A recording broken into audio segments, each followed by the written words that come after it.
From our state capitol newsroom tonight, Tennessee State University is returning fire following a scathing report from the comptroller's office.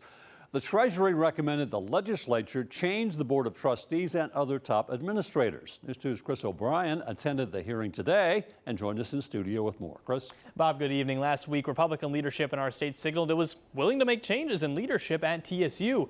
But after backlash the last few days, things were a little different today. At a Joint Government Operations Subcommittee hearing Monday morning, the subcommittee ultimately decided unanimously to extend the Tennessee State University Board of Trustees for at least one more year.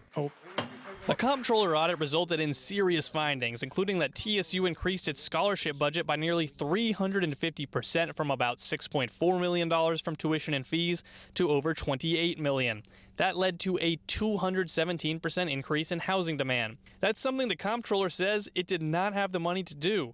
Though TSU argued the comptroller's numbers don't tell a complete story as TSU pulls in extra money outside of tuition and fees. The irrefutable fact is that on a day-to-day basis, the university is not a well-run organization. 6.4 was only the amount from tuition and fees. It was not the total amount of scholarships. The comptroller recommended the General Assembly potentially place TSU under the State Board of Regents and to vacate and reconstitute the Board of Trustees. It also recommended considering a switch at president, something some Republican leadership agreed with last week. From what I've seen, the problems that they've had there, I think that probably change is in order. But in today's committee hearing, Sevierville Republican Representative Dale Carr acknowledged Dr. Glenda Glover, who entered the room to a standing ovation from a sea of blue. Dr. Glover, would you stand, please? Being recognized. Thank you, ma'am. The potential recommendations have TSU leadership and Democrats saying this is a result of the state underfunding Tennessee's only public HBCU for decades. TSU has experienced decades of being underfunded.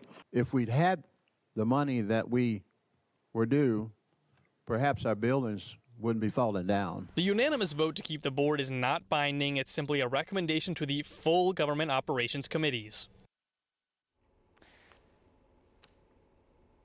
Now, you may be asking, why does it matter that the comptroller is asking the General Assembly to consider changing the Board of Trustees?